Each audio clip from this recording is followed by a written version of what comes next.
you know, how to get, I don't have many followers. Yeah. Well, so then Leanne, what we'll do is, and we're just about to fire up this thing. So what we'll do is, why don't you do exactly what you did before, which is just say what you are and what it would have been like, what your layout is prior to COVID-19. And then you can kind of say, you know, what COVID-19, clearly just end with what COVID-19 has presented you with. And then if you don't mind, what I'll do is I'll just jump in and sort of say what I feel like I interpret to be what you need at this moment. And then you can kind of, you and I can just have a little back and forth for a minute and see if there's anyone that this lights a fire under.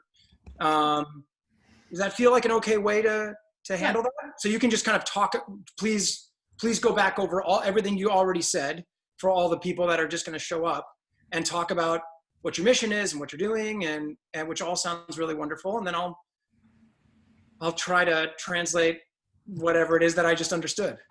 And then we'll do that together. Okay. Does that sound good? Cool. And then of course, I guess the answer is John Bobek will get Michelle Obama. So John, is that cool? You're fine with that? Very good. Slide into our DMs. Well, very, very nice. Hello all. Hi Keith. Hi Joel. Hi everyone. Hi Allison. Hi everyone else. Thomas, Dylan, Michael, Emilio, Ty. Hey. Hi Nick. You guys watching any good baseball? You guys watching any non-COVID players out there? Anybody seen anybody without the virus play baseball? The Bucks are melting down. Bucks are melting down. Lakers are doing well. Oh, are the Bucks melting down? I didn't see that. I thought they lost today. They lost yesterday. I just saw them open hot. That's all I saw. I thought they won their first game resoundingly, didn't they? Yeah. Well, Lockhart, you'll give me the green light, right? When you feel like critical mass has happened. Right now. Yeah. Oh, now's the critical. Oh, geez. Yeah. Okay. All right. Well, so hi everyone. Welcome to the very professional transition to the Marquette Entertainment and Communications Alumni Happy Hour. Before we go any further with it, we're all from the Jesuit tradition, having all been at Marquette. We're gonna just have a moment of silence, actually, because one thing that I wanted to talk briefly about was just, I'm sure as many of you saw, there was horrible news coming out of Beirut today. So in addition to all of the other really, really kind of horrifying, tragic pieces of information that we all live with every day, globally, nationally, and locally, some of us in this group are dealing with very large personal challenges at the moment. There's this big news in Beirut that is just really horrible. And so I wanted us all to just sort of take a moment as a Jesuit community and just reflect for a few moments in silence before we get into the happy hour portion of it all.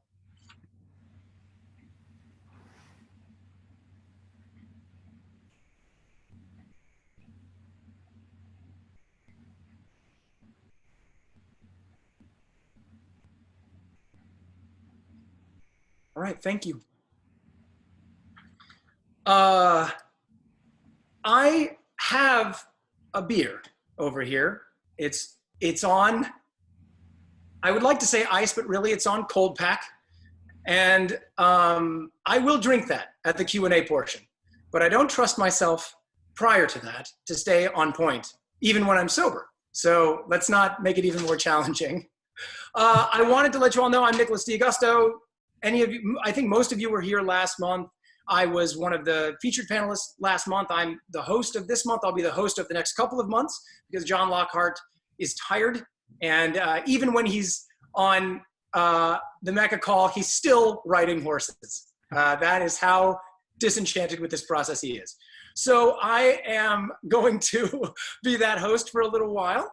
And I have some wonderful guests today. The primary guests of the show today are Father George Drance, SJ, and my friend John Bobek, who was also a Marquette grad during my time while I was there. He was just 2 years behind me, and he and I have been friends out in LA for 15 years or so. I'm an actor, but also I've been running this podcast that I'm really excited about. Both George and John have been guests on my podcast. So this format, as you all know, relatively short format in the sense that they'll only get a little bit of time to talk about kind of what they've been doing, what they're up to, how the Marquette community might be interested in helping or connecting or learning from them. But if you want to learn more about their stories, both of them have really beautiful spiritual journeys and life journeys, and it was a joy to have them as my guests, and I think that you would enjoy listening to their show. Also, that is me pumping my podcast. So right now, and also we'll have Michael Schilf, who is on the call, and he will be talking about his new production company.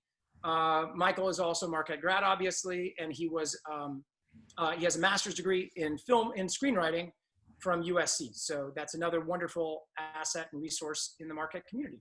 We're going to start, though, with Leanne Tidy, who is from the High School Voter Education and Registration Project with the Nonpartisan League of Women Voters of Milwaukee County. So Leanne, tell us a little bit about what your project is about. Thank you. I work with a group of all volunteers who specialize in high school registration. We're a program that's about 7 years old. We've been developing this program over the years, doing registration exclusively in high schools. And we have about 60 schools that we service. 40 of those are MPS, Milwaukee Public Schools. Milwaukee Public Schools contain some of the poorest neighborhoods. I think you probably read the book Evicted, which was about Milwaukee and the problems there. We do voter registration every year, regardless of any election. It's our goal to try and offer registration to every high school student every year. So over the years, our program has evolved into being doing training of high school students. We work with a teacher or an honor society or a student council or any group, even a geography class or whatever. And we train the students on how to do a voter registration event in their own school. It's been our experience that students respond more to their peers than they do to us. And we would help them with the program, the registration event, by providing checklists, materials, posters, guidance, teaching them how to do voter registration, and then let them hold the event, publicize it, and then during the event we attend and help them set up the equipment and help them by supporting the voter registration part, which is technically the hardest part for them. And because of the pandemic, we now have lost access to all 60 schools. We can't do any in-person registration here in Milwaukee. So this summer we created a virtual registration program, and we'll still try to get back into work with teachers and maybe do student training online and help the students create virtual programs. But our big event would be to try on National Voter Registration Day, which is September 22nd, I think, or to use that whole week, which is National Student Registration Week. All right, Leanne, well, that's really interesting. I think so one thing that we want to talk about is, first of all, that's really powerful. It's really important. Obviously, we all know about the importance of Wisconsin in the election and Milwaukee in particular.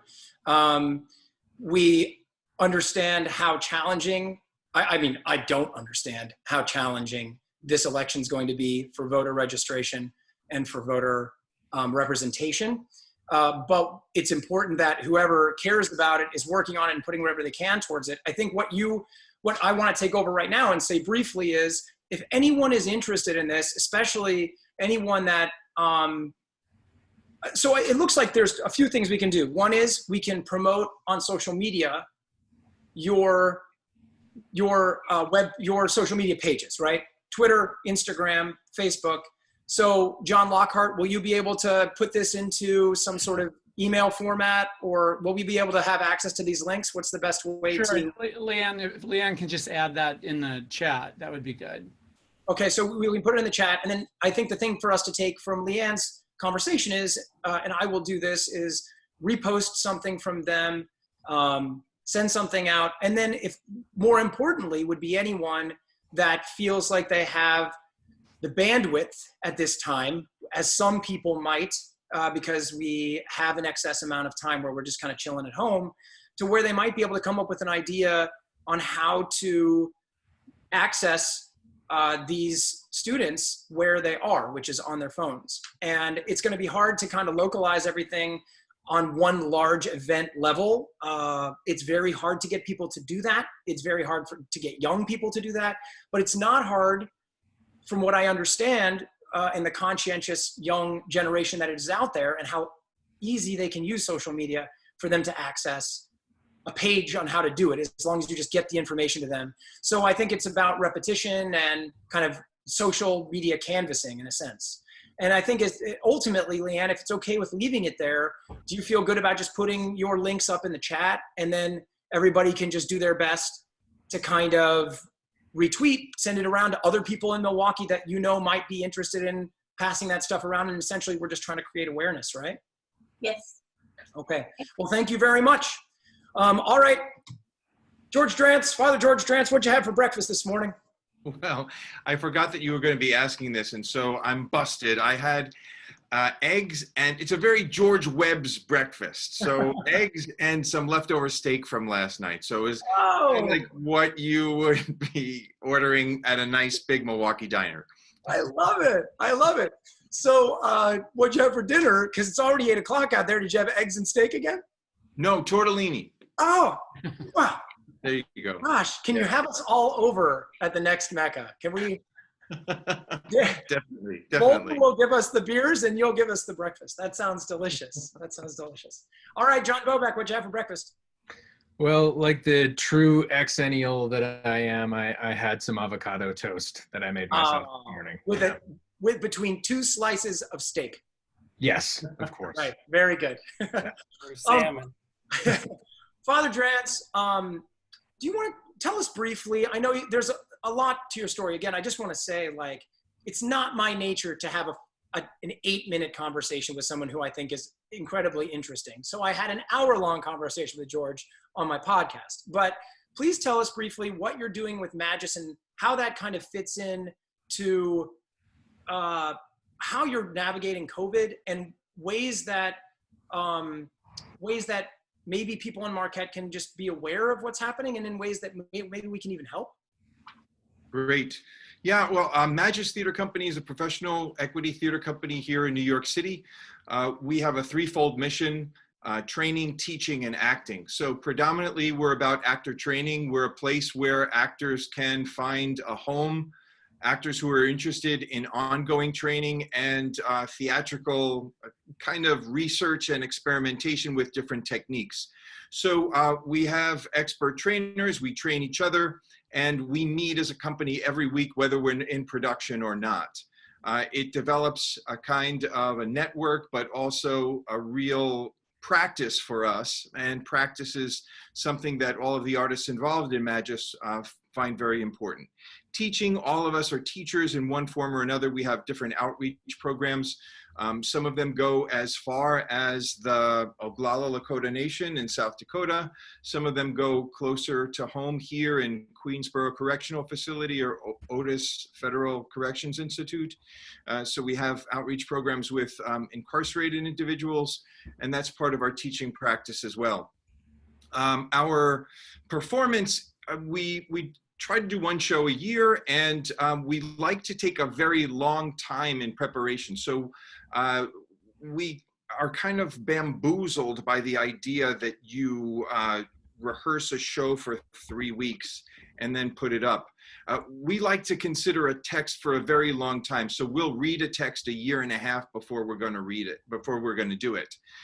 We'll bring it into our training. We'll take snippets of it and we'll throw it around as part of an exercise that we do. Right now, what we're doing is one of Thornton Wilder's lesser known plays, the Alcestiad. And we wanted to give it a really good hearing. It's an underrepresented play in the US, but it has a lot to say about where we are right now. The third act is all about a plague that happens. So, I mean, you can't get more timely than that. And there's also a tyrant in the third act, so that's pretty timely too. But so that's going to be at Four Freedoms Park. You're talking about John Lockhart, right? You're talking about John Lockhart as the tyrant? Right, absolutely, yes. And the horse he rode in on. Hey, all right. So that's going to be at Four Freedoms Park on Roosevelt Island next year, and we're in preparation for that at the moment. So that's one thing I was really excited to ask you about is you had already lined up being outside prior to this entire situation. And so it is a blessing, I imagine, that in this kind of horrible turn of how devastating this is on the creative arts, a live performance in general, that you were already lining up something that was going to be outside. So you don't see this as being, you see this as being functional, you know, you don't see any, this doesn't derail your Alcestiad plans.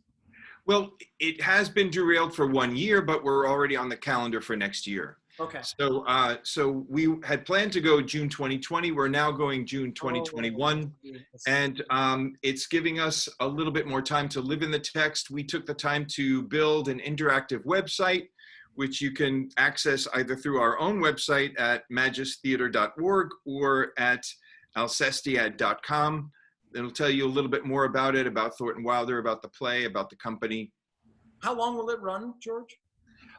Right now, I think it'll be the month of June. I'm not exactly sure how many performances, but yes. Cool. So that's something for us to put on the calendar. I imagine it will be only, I mean, that sounds like such a gorgeous setting for such an impactful play. So that's really. It's really amazing because with the theme of the plague, as you look out from the performance space, behind it, you'll see the ruins of the smallpox hospital, the pandemic of the late 19th century. And then as you cross the lawn to go to the space for the epilogue, behind the setting sun, you'll have all of the East River bridges, the United Nations, the Chrysler Building, and the Empire State Building. So it's pretty spectacular. Well, I hope that we have time to kind of get back and you can give people a little bit of your backstory too. I don't know if we'll have enough time to go into it, but that is the main thing I really wanted to kind of get out. We'll be back in a second to George. John, I wanted to talk to you a little bit about what you bring to the table, which is for those that are on the call that are interested in just kind of navigating. I don't know how many, there's, you know, less young people on this particular call than I feel like last month had.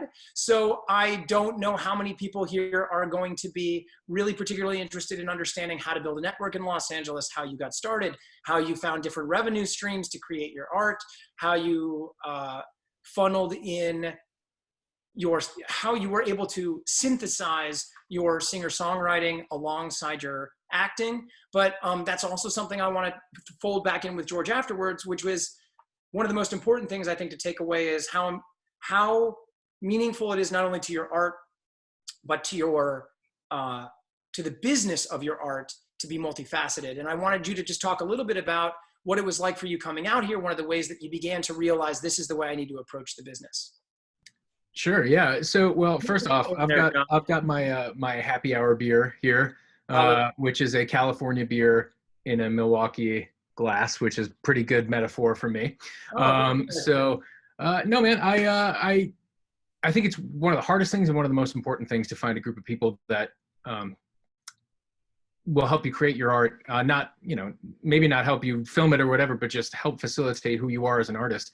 And I was lucky enough, I had a bunch of Marquette grads out here. I had a bunch of theater, you know, you were out here, Nick O was out here, but a bunch of our friends from the theater department were already out here, which helped. And then I fell in with a great group of actors over at the Collaborative in Sherman Oaks, which is a great group of people who help each other create stuff. And, you know, and that's how I did it. But also, like you were saying before, I managed to fold in the music and stuff too, which has kept me afloat money-wise, because I was able to sell songs to films. I'm able to write music for, you know, commercials or TV shows if they need it. You've been And that's the thing about being an artist. If you can manage to be multifaceted and find a way to get paid for it, then do it in every single way that you can. That's what I'd say. I cannot count how many times an audition has asked me, do I play an instrument? And that I've sheepishly had to say no. I've seen you on at least one occasion use your singing and ability to play on a series of unfortunate events. So that was clearly a part of you getting that job, which was a wonderful job. And I know that's also, you've been able to use that to your advantage in other ways too. But there's also something else I wanted to ask you about. When did you begin to discover these alternate ways to create revenue in your life, like voiceover, things like that? Well, I mean, I sort of fell into that accidentally, and that's because there's a website called Actors Access, which is how actors get breakdowns that they've released universally, not just to the agents. And there was a project that sounded really weird, and it was under a strange code name and all this stuff. And it said, they're specifically looking for actors from the theater because they need people who can move around and fight and stuff. So I didn't know what I was doing, but I went in for the audition, and there's a little Zoom recorder like you have for your podcast sitting in the middle of the room. And they said, what this is actually going to be is we're doing dubbing for a Netflix series, but it's very action heavy, and we need actors who can move while they're doing dubbing, that understand how to work a microphone and can actually do that at the same time. So I did it in the room, and it's way more physical than you'd think to do voiceover work like that. But I got the job, and that was sort of on a whim from a strange audition that normally I'd have been like, this feels hinky. So I guess that's the moral of the story. If it feels weird, do it. Do it. I think Michael Caine wrote a book about that. Yeah, there you go. I wanted, there was a number of questions I want to get to. I want to just say once again that these guys have their whole backstory on the podcast. There's so much to know about them as people and their journey. Obviously, one thing that we could talk for a long time about, in particular, that might be of interest to all of us since we went through Jesuit training, is Father Drance is both a Jesuit and a professional artist, and has been so his entire life, and has been on the vanguard of much of the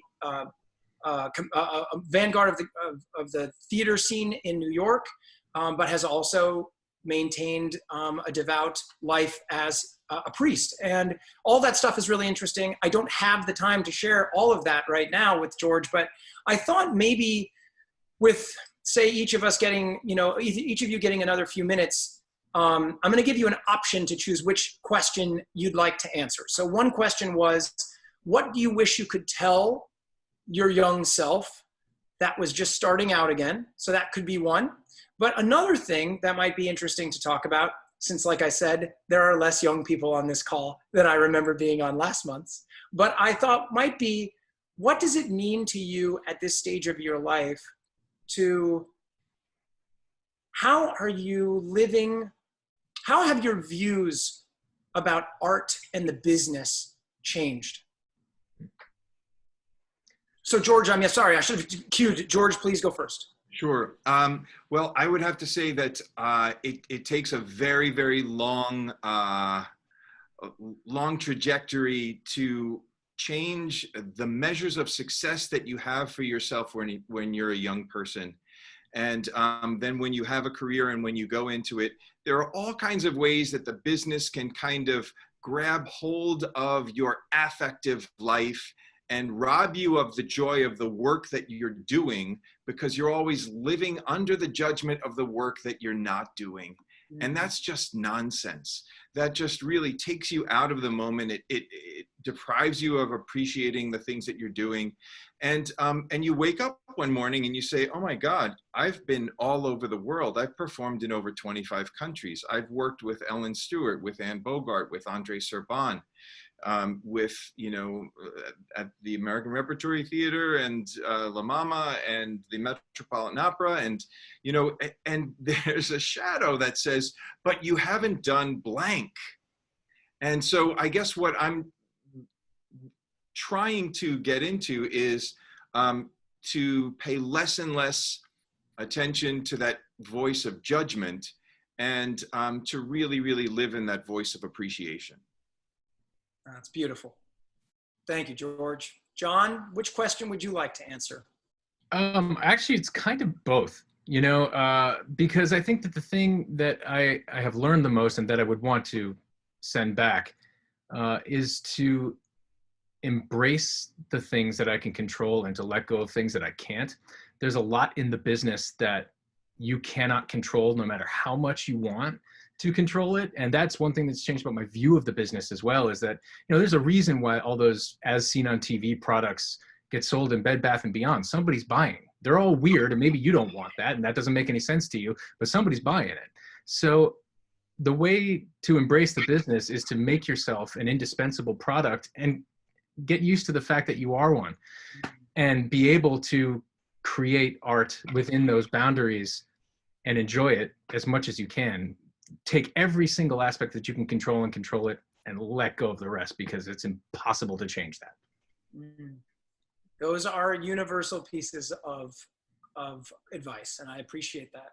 We're going to come back to you two during the Q&A portion. I want to make sure that we're leaving enough time for people to ask you questions. So let's go on to, this is where we talk to Michael Schilf, right?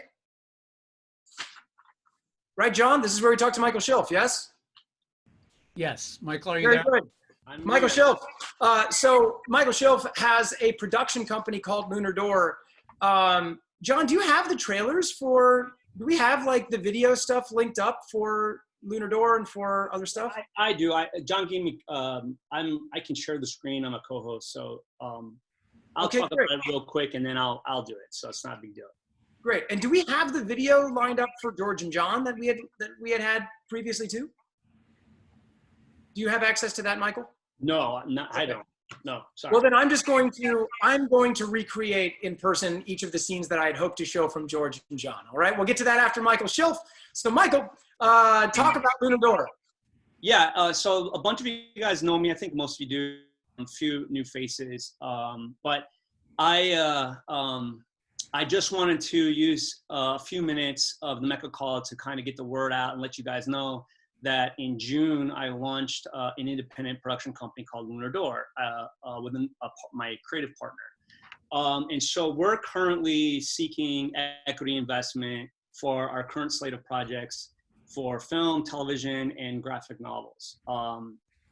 We have 16 films in different stages of development now. 2 are greenlit, and we are in pre-production. We'll be shooting both in Georgia later. Well, it's really dependent upon all the COVID stuff, but looks like either late this year or early next year. They're both dramas, SAG low budget, so they're about $2 million, a little less.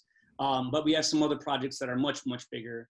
We have 6 TV shows that we're pitching to networks, mostly streaming, and 2 graphic novels. One is a dark graphic novel, and one is an eco-friendly graphic novel for children. Michael, is this a good? I think it's a good time for you to. I think it's a good time for you to fire up the trailer. Yeah. But anyway, let me show you the trailer. It's like 90 seconds. I'm gonna share the screen, and let's go to. Okay. Here we go. I'm just gonna we're gonna go big and play it.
All right, all right. So Michael, I hope you don't mind, but I'm just going to kind of like, because I want to make sure we're creating enough time for some Q&A. I think the thing that we all have to walk away from these MECA meetings is that we let each person's ideas sit as seeds in our minds. And if there's a way that we can, either if you are directly inspired to connect with Michael and you want to be a part of his team, I imagine all from above the line to below the line for Michael. And if you have ideas, obviously about money, that's a very hard thing to do. But if you do have people along the way that might be able to help, or if you have your own writing projects, is it fair for me to say, Michael, that if people are developing content, they can bring it to you and talk to you about what it would take? Exactly. I just wanted to kind of let the MECA family know that I just launched this company, and I see it. Really, there's three things I'm looking for. Obviously, I'm talking to investors. I'm looking to finance things, but also now as a production company, I'm an outlet for content. Okay, so if there's MECA people, Marquette people, really I'm looking for horror, thriller, and indie drama just because it's cheaper. I'm trying to stay under $2 million for initial projects. But yeah, I mean, that's a great opportunity for the MECA family. But also, now I'm in a position to be able to hire you guys.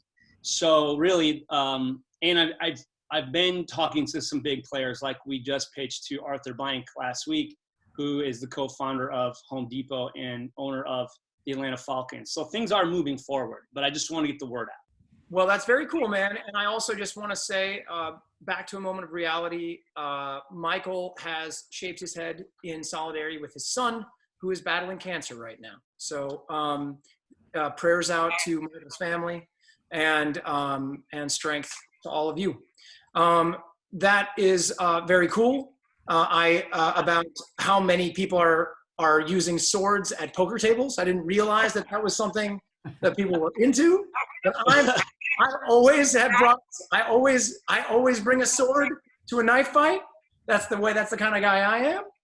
So I guess this is the Q&A time. We got we got like 10 or so minutes. Does anybody have any questions that they want to fire off to Leanne, Michael, George, or John Bobek? What, if you don't mind me chiming in first? Please.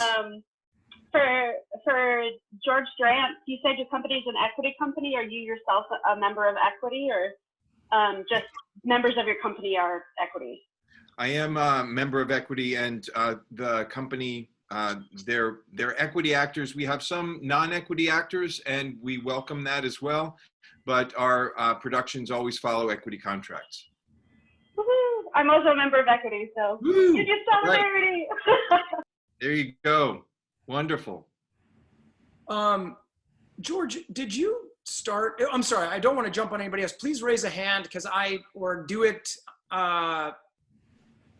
physical raising of the hand would be helpful to me, but I don't know if there's any other questions at the moment. Does anyone want to jump in? I had a question, and then I realized it's not my time to ask questions anymore.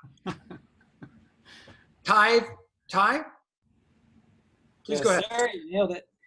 I'm just curious what Michael is doing with marketing and social media in terms of promoting the slate of films and shows that he's working on with a production company. Yeah, that's that has a lot to do with casting. We have a horror thriller that we are in development with a pretty high profile actor. She's very well known. I can't tell you the name, but one of the things. He can draw you a picture. Michael, please draw a picture of her.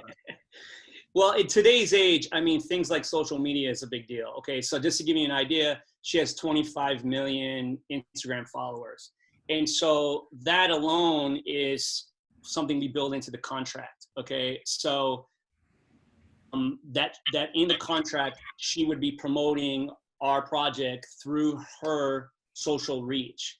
So that's one way that we market it. So, I mean, a lot of it, I don't know if you saw in the trailer, a couple glimpses of Danny Trejo. That was a short film I directed last year. And that was another example of how you you use an actor, and in that particular case, he's a brand really, and that allows you to market through that personality. So that's one way it's done.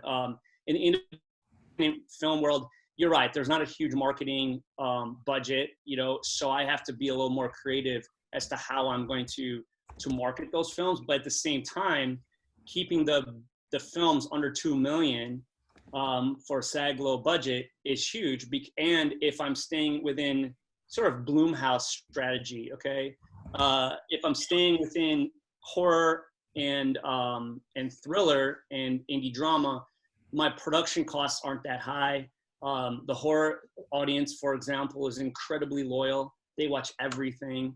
And there's lots, if you look at the greatest grossing films of the last 20 years, for when you look at percentage of box office return, you know, certainly there's the big, huge comic book movies that can make $1 billion, okay? But what did they cost? They cost 400 million, right? So you look at some of the biggest box office returns, they're usually almost always horror. So things like Insidious, the biggest example would be Paranormal Activity.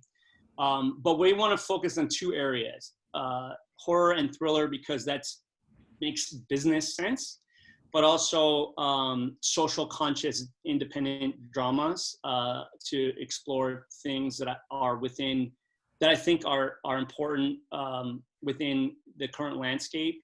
For example, like domestic abuse,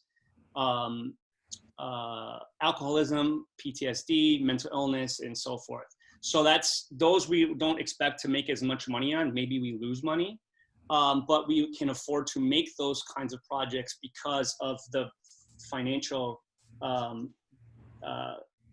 success with the other genre. And if you don't mind if that's great. Ty, do you have a follow-up question to that? I want to make sure that there's time for another question or two. Okay, Ty's good. Anybody else have a question that they wanted to ask? Dan? My question's for Lee as the, I guess, resident youngest person here. Have you considered using something like TikTok to reach out to kids? Because I know that they are much more active on that than they are on platforms like Facebook. I haven't, because I'm just learning these myself. So I don't know much about TikTok, but I will look into it. Those are like short videos, right? Yeah, they're up to like a minute-long videos. So the content would have to be created. Yes. Probably. Dan, you're volunteering to create one for her, right? Sure, I'm around. I mean, you know, you don't want to put anyone on the spot, but Dan, if you do have anybody, like, I guess the thing that you want, I imagine you want some high school students in Milwaukee that might have some representation level in the TikTok world or in another format, but primarily TikTok, as Dan is mentioning, and that they would be willing to have fun with it, do something that's fun within a minute that gets the message across. And Dan, obviously, you know, if it would be very cool if you wanted to take it upon yourself to have a follow-up with Leanne. Leanne, do you have your email on here as well? I put it in Will you the put chat. your email in the chat? So she's got links to her organization, but she's going to put the link to the email in there. And I don't know if, George, if you wanted to put the Magis Theater in there. It's something that I genuinely hope I can travel to New York to see next year. What a beautiful experience that would be. Anybody else have a question? John Lockhart. Can I ask for George and John, anybody else, that if you have a way for us to watch any of the projects that you're in, stage or film or TV, where there's a monetizing thing and we can buy a ticket for 25 bucks or 50 bucks, whatever. Is there a way to do that, or can you share that with the group? George, you're muted. Yeah, I'll go. I'll take it first. Well, if you're interested in music, my music is available anywhere that you stream music or buy music. So it's on iTunes, it's on Google Play. It's just under my name, John Bobek, B-O-B-E-K. But as far as as far as everything else, live music is, every live musician in the world, well, not in the world, but in America, is unemployed at the moment. Right. And as far as TV stuff goes, it's a very complex way that money ends up getting to us eventually. But A Series of Unfortunate Events is on Netflix. I'm in the second season of that. It's a blast. And if you haven't seen it and you've got older kids, they'll love it too. Can you put that in the chat, John? Sure. Yeah, and Bobek really does. He has both an EP and a full-length record, and they're both really, really good. And he's genuinely very, very good at writing songs. Is he going to sing something for us tonight? Do it right now. This was going to be our video. What you should do is, will you do me a favor? Will you sing a song about George being on the Daily Show, where he was? I wish I had the name, because it's the Ukrainian guy's name. What's his name? I was a Russian spy, played Oleg when all of that stuff happened in the White House with the Russian spies. So it was a lot of fun. It was a great spot. George has his own website. George, you can watch all the videos we were going to play here are on George's website. So you can go to George Drance. It's just George Drance. It's georgedrance.com, right? That's correct, yes. Mm-hmm. And then you can go listen to John's stuff. And then if once things gear up again in August, we do our company training once a month, and we open it up for the first hour. So the last Tuesday of every month, we have Magis training. And if you're in New York and we're in a space, that's in a space. But we've been doing it on Zoom. So if you're interested in that, go to our training page on the Magis website, and then that'll tell you how you can sign up for the next Zoom training session. Right. One last thing, George, did you start Magis? Were you a part of the group that founded Magis? Because I know you were part of La Mama and followed in the footsteps of others, and you also are artist in residence at Fordham. So you have your artistic energies in a number of different places. I didn't know if you actually started Magis. I couldn't remember. Yeah, it answered a need. There were a bunch of us that left or that finished our graduate work at Columbia, and we got out of a very quirky program that was mostly European-based training, and there was no place in New York that you could take a class in what we learned. So I said to my classmates, well, why don't we do that for ourselves? Why don't we get together? Why don't we commit to being with each other? I found a space that we bartered with the school where we serve. So that's our training space when we're not in lockdown. So the company really came about two things: about the desire of these actors to work together and to have a practice together, and then a space that was welcoming to us and that really appreciated what it was that we were doing and thought that it could be of use to their students as well. Cool. Any other questions? Okay, one last shameless promotion. John Bobek and I did a very goofy little video where John actually does sing a little bit. The video is that John wrote a love song about me. I didn't write the love song about I still kind of think it is about me, even though I get it. He says it's not, but you can listen to it on Instagram. You can go to my Instagram page, which is just Nicholas DeGusto, or you can go to John's, which is at Johnny Bon Jobek, John Bon Jobek, which is, I get to claim I christened that name for him, John Bon Jobek, which I think is amazing. But he was kind enough to make it very hard for his fans to find him and put that as his handle on Instagram. I'm sorry. I love it so much, John. I just feel bad sometimes. I feel like someday you're going to change it. But I want to soak it in as much as I can right now. Allison, while I'm thinking about it, I did email the president of the charity that I'm a part of, the Life You Can Save. And I did talk to him. He hasn't gotten back to me. Have you had any leads on work for law gigs? Thank you. I appreciate that. I've made a lot of connections with people, and so I feel like things are moving along, but nothing definitive yet. Okay. But things take time. Is there anybody else is there Lockhart, we're at a real free form point, right? Where if people want to keep if anyone wants to just give us a career update and tell us what they're doing. Allison, I assume you're still in New York? Have you I made a plan? am in New York right now. However, I'm planning on coming out to the West Coast for the fall for a couple of months since I'm working remotely right now. Oh, So okay. I will let you all know when I'm down in the LA area. Yeah. So anybody want to just give us a quick 30-second update on what they're doing? Yeah, I'll go. I'm out here in Huntington Beach, close to lovely LA, but in Orange County. And unfortunately, I was laid off from my job about 2 weeks ago. So I am doing remote consulting work, digital marketing, social media, website development, and the like, and also looking for full-time work at the same time. So if anybody needs any work or has some connections to people who might be looking for work, I can pretty much do anything, anywhere from my lovely home here in Huntington Beach. My website is just tyfraley.com. And we sent your bio and information in the last email to everybody, so you can check our Yeah. Ty there. Yeah, thank you so much. Ty, what do you do primarily? Sorry, I didn't actually read your bio.